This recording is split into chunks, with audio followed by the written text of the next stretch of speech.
Hi everybody and welcome to David's Garage. Today I'm going to be doing my 1 month review of my 719 boots from Jim Green, and these are in their Rust Veg Tan leather.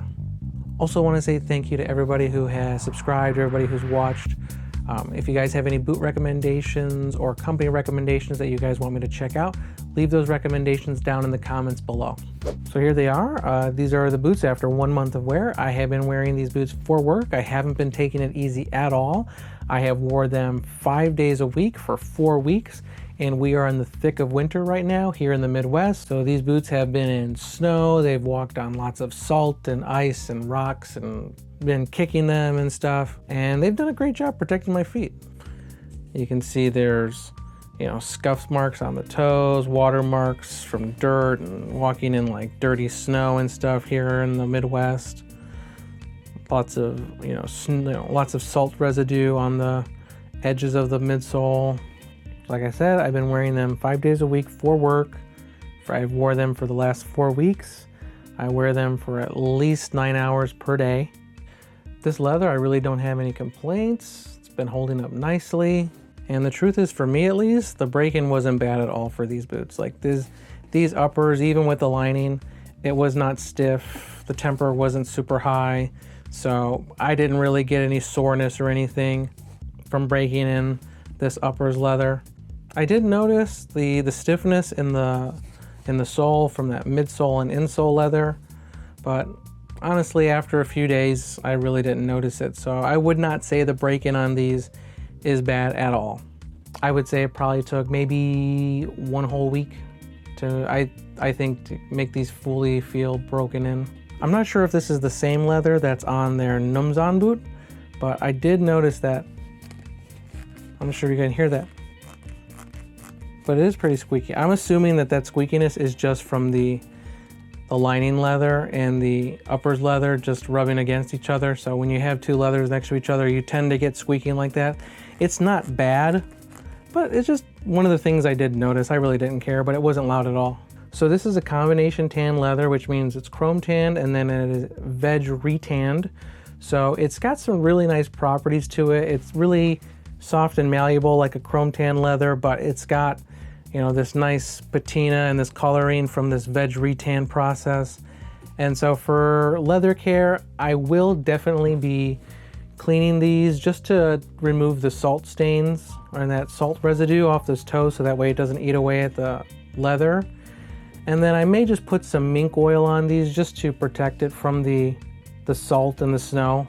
I would say if you're not using this leather in, say, like harsh conditions, like with chemicals and salt going on the leather, you probably have to condition this leather very sparingly, maybe once a year. That'd probably be even too much, but it doesn't feel like this leather is super dry. And I'm assuming, like I said, it's just probably because it's a combination tan leather, and the tannery that makes this for Jim Green probably packs this leather with lots of oils and waxes. So this left boot is the one with all that loose grain. You can see that loose grain is still prominent on this boot. You can see the creasing right there on this left boot is much worse because of that loose grain. This right boot just looks so much nicer. Like whoever did the clicking on these boots did not do the best job, because this right boot looks really nice, and all this loose grain just makes that creasing just that much more exaggerated. Like I said, I don't care about the loose grain because these are work boots for me. I'm going to be beating these up, but just something I need to point out since this is a boot review. So let's see, the stitching. I haven't noticed any issues with the stitching. I will say these boots feel like they are built like tanks. Almost, I would say they feel like almost like a lightweight version of a PNW boot. You can see there's some stitching right here from the stitch down that's coming loose right there. I'll probably just burn that thread off. A little bit of fraying back here. But overall, like I said, these boots, they feel like they're tanks. Okay, now let's look at the sole. So the sole is actually pretty interesting. It does feel very grippy, and I'm not sure if you can see this, but there's like one spot right here where it's flattened out and worn down much worse than, say, the rest of the boot. You can see this sole too. There's pretty much this area, which is like the lowest area on the sole, you can tell it's much more worn than, say, the rest of the boot. I would say this sole has provided excellent traction, especially on snow and ice. It's a softer rubber, so it definitely maintains its grippiness even in the cold weather. But I will say that because it's a softer rubber compound, because I'm seeing, like you see, I'm not sure if you guys can see this, but you can see like how there's all these little like holes and stuff to give it a little bit more grip. But then over here, it's all like sort of worn down a little bit. This is the wear after 1 month of use. And I was, like I said, I've been wearing these for 5 days a week for the last 4 weeks. And I've been in, you know, all kinds of conditions and snow and ice. So this is just after 1 month. But my gut tells me that if I were to keep wearing these daily, I'd probably have to resole these probably after a year or two, maybe a year and a half. But luckily the resoling would be pretty easy, just peeling off this outsole and then just gluing another outsole on this rubber slip sole. But these boots and this sole haven't had really too many issues with the snow and ice. You know, a sole can only really be so grippy on snow and ice, and I think these boots have done a great job with that. All right, let's talk about the comfort and the fit. So these boots, they are definitely not my most comfortable boot. I would not say that these are in the top 5 probably most comfortable boots that I own. The fit is kind of sloppy, but it's because Jim Green is known for their wider lasts. So this boot doesn't really hug my waist or my heel nicely. It definitely feels roomy, especially volume-wise. Length-wise, it's the perfect length. I would say the fit of these is slightly on the sloppy side. So if you want something that's really gonna hug your waist and give you a secure heel, I didn't get that with these boots, but that's just my experience. Overall comfort is okay. I definitely wouldn't put these up there with even the Nick's Bison leather boots. I would not put these up there with my Parkhurst boots. It wasn't terrible. I would say these weren't uncomfortable. But if somebody asked me, hey, what's the comfort like? I would say the comfort is okay. It's not going to be the most comfortable boot, but luckily with Jim Green and their last, because it's a little bit more roomy volume-wise, you could probably put a nice foam insert in there if you needed to. So for the fit-wise, I would actually compare the fit of these boots. They're similar to the Urban Wolf Club boots. So my Urban Wolf Club Axeman boots, it's definitely a more generous last in terms of like width and length.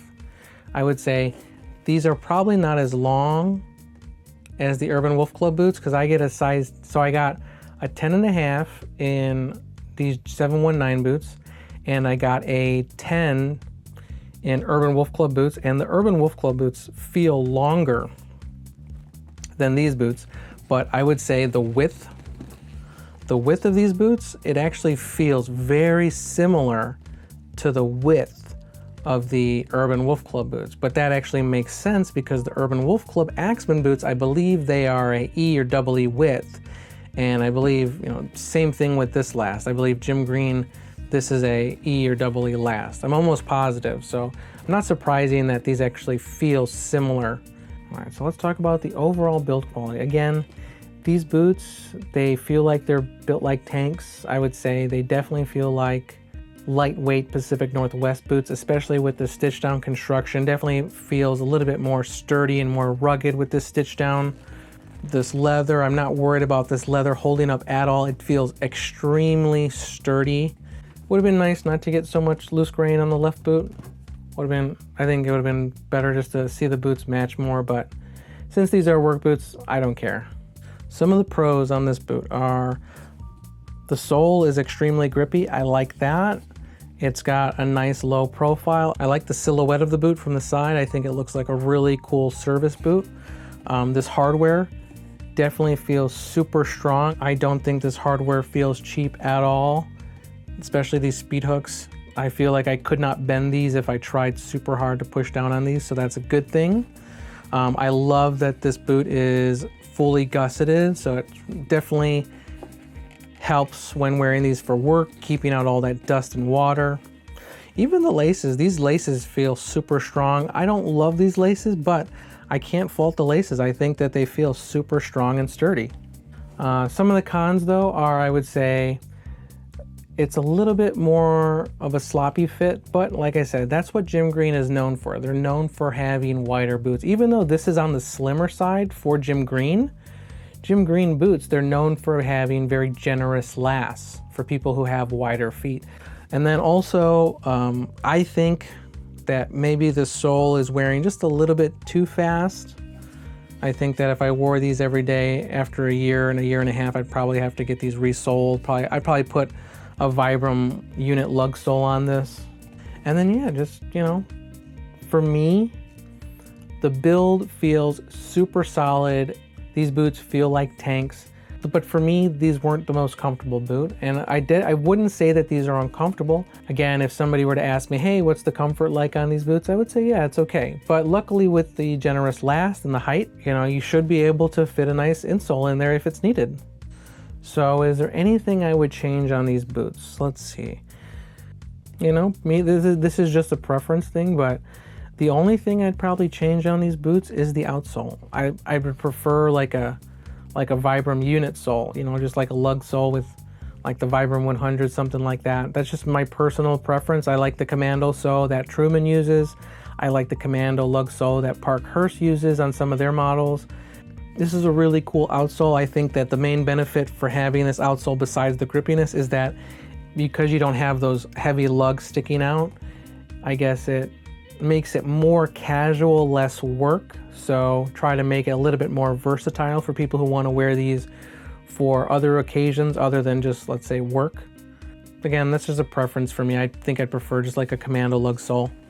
Let's see. So would I buy these again? I think that you're getting a really good value with these boots. So I would definitely buy these boots again. I like the silhouette. I like the build quality. I like the leather. Comfort's okay. But yeah, I would still buy these boots again. So that is my 1 month review of my Jim Green 719 boots. I really do appreciate you guys watching. If you guys have the 719 boot, please let me know down in the comments what's been your experience. If you guys are thinking about buying the 719 boot and you're on the fence, let me know what your thoughts are down in the comments. I do appreciate you guys watching, and I will see you on the next video.